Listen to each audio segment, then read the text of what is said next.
السلام علیکم، میں ہوں Muhammad Murad the political scientist. آج میں آپ سے جرمنی کے الیکشن کے حوالے سے مخاطب ہوں۔ جرمنی میں اتوار کو عام انتخابات ہوئے، جس میں conservative CDU Christian Democratic Party کم و بیش 29% ووٹ لے کر پہلے نمبر پر رہی۔ اس کے بعد دوسرے نمبر پر AfD آلٹرنیٹ فار ڈوچلینڈ کم و بیش 21% ووٹ لے کر دوسرے نمبر پر رہی۔ پھر تیسرے نمبر پر موجودہ جو جرمنی کے چانسلر ہیں اولاف شولز، ان کی پارٹی سوشل ڈیموکریٹک پارٹی، وہ 16.4% ووٹ لے کر تیسرے نمبر پر رہی، جو کہ ان کے لیے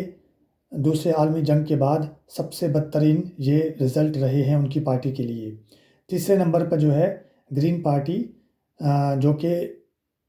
کم و بیش 12% ووٹ لے کر چوتھے نمبر پر رہی، اور پھر پانچویں نمبر پر Die Linke the Left Party 8.8 vote لے کر پانچویں نمبر پر رہی۔ اس کے علاوہ کوئی بھی پارٹی جرمنی میں 5% ووٹ حاصل نہ کر سکی، جس کی بنا پر وہ لوگ جرمنی کے پارلیمنٹ کا حصہ نہیں بن سکتے۔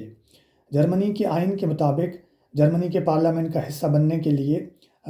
کسی بھی پارٹی کو کم سے کم 5% ووٹ لینا ہوں گے۔ اگر وہ 5% حاصل نہیں کر سکتے جرمنی کے عام انتخابات میں، تو ان کے جو ممبران ہیں وہ پارلیمنٹ کا حصہ نہیں بن سکتے۔ تو اسی لیے ابھی تک جو رزلٹ آ چکے ہیں، اس میں صرف اور صرف 5 پارٹیاں جو ہیں وہ یہ 5% ووٹس کا تھریش ہولڈ جو ہے وہ کراس کر پائی ہیں۔ اس کے علاوہ جو چھٹے نمبر پر جو پارٹی رہی ہے وہ بڈنس رہی ہے، اور ان کا جو ہے وہ لوگ جو ہیں وہ میرے خیال سے کم و بیش 13,000 ووٹ سے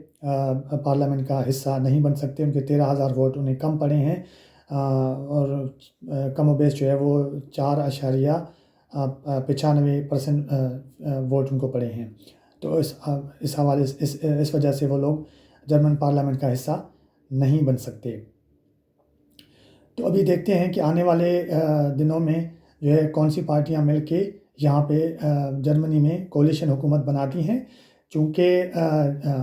کسی بھی پارٹی کو سمپل میجورٹی یہاں پہ حاصل نہیں ہے، سادہ اکثریت کوئی بھی پارٹی حاصل نہیں کر سکی۔ تو ابھی دیکھنا یہ ہے کہ کون سی پارٹیاں مل کے یہاں پہ کولیشن حکومت بناتی ہیں۔ ابھی تک تو میڈیا میں یہی کہا جا رہا ہے کہ CDU جو ہے حال ہی کے جو موجودہ چانسلر ہیں جرمن اولاف شولز، ان کی پارٹی SPD کے ساتھ مل کے کولیشن بنائے گی، لیکن ابھی تک کچھ اس حوالے سے واضح نہیں ہے۔ ہو بھی سکتا ہے کہ کرسچن ڈیموکریٹک پارٹی جو ہے وہ گرینز اور دی لنکے دا لیفٹ کے ساتھ مل کر کولیشن بنائے، لیکن اس کے حوالے سے بھی ابھی کچھ کہا نہیں جا سکتا۔ لیکن سوال یہ بھی اٹھتا ہوگا سننے والوں کے ذہن میں کہ دوسرے نمبر پر جو پارٹی ہے اس کے ساتھ پہلے نمبر والی پارٹی کولیشن کیوں نہیں بنا رہی؟ جو دوسرے نمبر پر پارٹی ہے اس کے ساتھ کسی بھی پارٹی نے کام کرنے سے انکار کر دیا ہے، اور انہوں نے کہا ہے کہ ہم کبھی بھی ان کے ساتھ مل کر کام نہیں کریں گے۔ اور یہاں پہ جو سوال اٹھتا ہے وہ یہ بھی ہے کہ آخر ایسا کیوں ہے، اور وہ یہ اس لیے ہے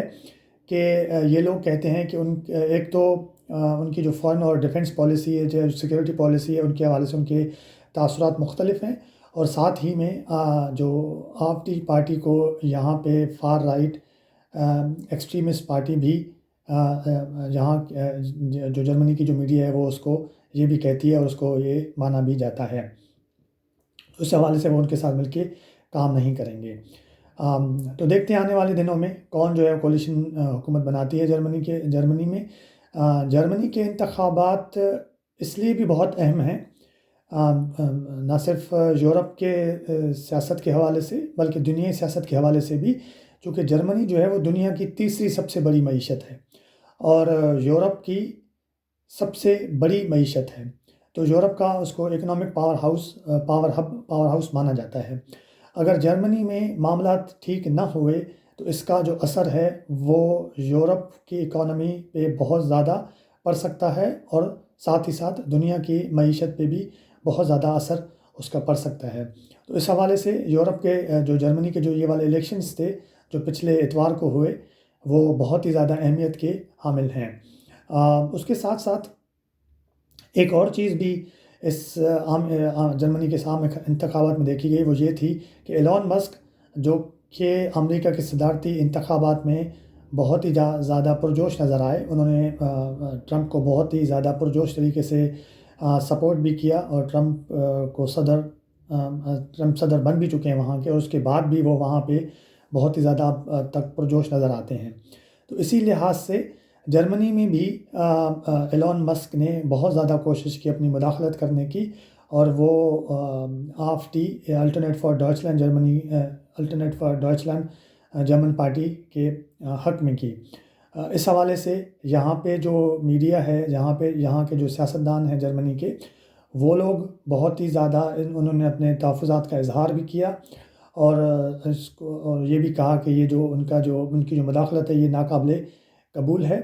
اور موجودہ جو چانسلر ہیں جرمنی کے اولاف شولز، انہوں نے کہا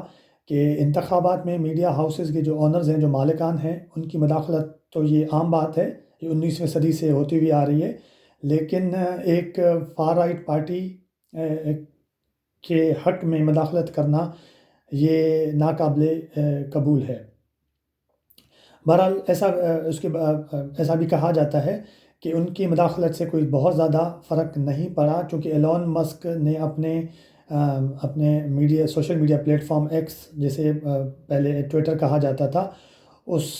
کا سہارا لیا، اور لگ یہی رہا تھا کہ ان کی کوشش یہی ہے کہ وہ نوجوانات کو اس پارٹی کی طرف مائل کریں، لیکن وہ یہاں کی نوجوان نسل کو اس پارٹی کی طرف مائل کرنے میں ناکام رہے، چونکہ جو 25 سال سے کم عمر کے جو ووٹرز تھے، ان کی جو پہلی جو ترجیح رہی ہے وہ دی لیفٹ پارٹی رہی ہے اس انتخابات میں۔ تو میرے خیال سے یہ یہاں کے جو سیاسی حلقے ہیں ان کی نظر میں یہ ایک بہت ہی مثبت بات ہے، اٹس پازیٹیو اسٹیپ ان کے آنے والی نسلوں کے لیے۔ ایک اور چیز بھی بہت زیادہ ضروری ہے اس انتخابات کے حوالے سے ڈسکس کرنے کے لیے، وہ یہ بھی ہے کہ جرمنی جو ہے وہ بہت ہی زیادہ مسائل کا شکار ہے، جس میں جو ہے وہ سب سے میرے خیال سے جو ٹاپ پہ ہے وہ ایجنگ پاپولیشن ہے، ان کی بہت عمر رسیدہ آبادی ان کی بڑھتی جا رہی ہے، اور ان کی جو نوجوان نسل ہے وہ کم ہوتی جا رہی ہے۔ تو اس حوالے سے ان کو یہ مسائل درپیش ہیں، لیکن یہاں کے جو لوگ تھے، جو جرمنی کے جو لوگ تھے، ان کی جو ٹاپ پرائیورٹی جو رہی ہے، جس مسائل کو مد نظر رکھتے ہوئے انہوں نے انتخابات میں حصہ لیا، جس کسی بھی پارٹی کو انہوں نے ووٹ دیا، وہ ایک تو امیگریشن کو لے کر، اور دوسرا جو ہے اکنامک سچویشن کو لے کر انہوں نے اپنا ووٹ جو ہے وہ کاسٹ کیا۔ تو ابھی دیکھتے ہیں آنے والے دنوں میں کیا ہوتا ہے اس حوالے سے، چونکہ کولیشن حکومت بننے میں